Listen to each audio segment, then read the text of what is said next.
Here we go. First startup.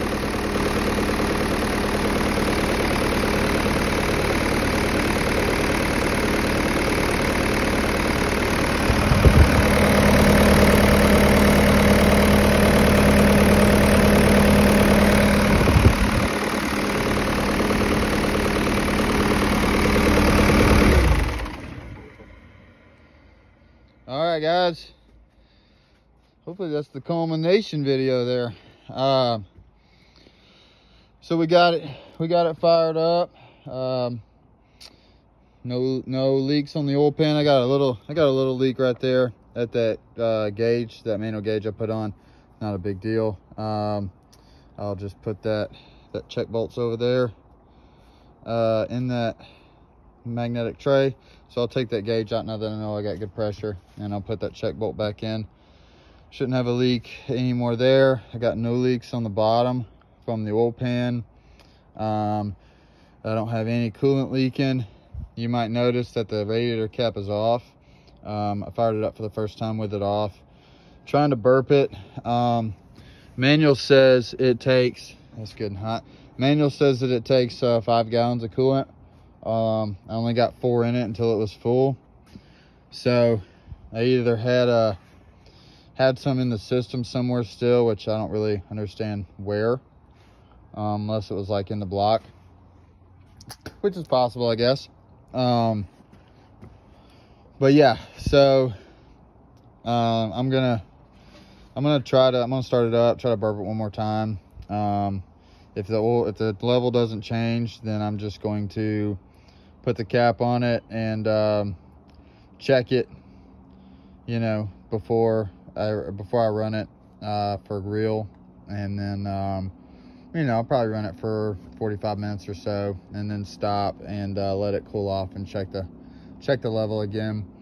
I was hoping it would burp a little more, and I thought maybe after I turned it off it would burp a little bit, but the level hasn't gone down at all. So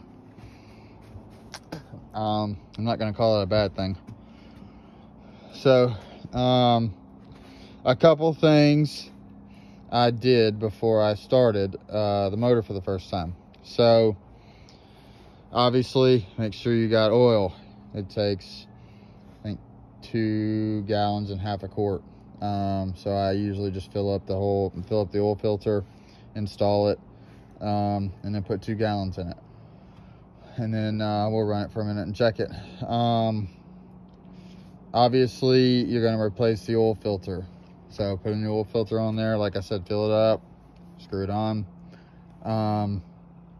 What I also did, since I had an oil pressure issue that started this whole debacle, was I left this oil line off of the turbo, okay, and I just primed the motor. Basically I just turned it over without starting it. So there's a couple ways you can do this. Mine is actually easy because I have to have a shot of ether to get this thing to start when it's cold.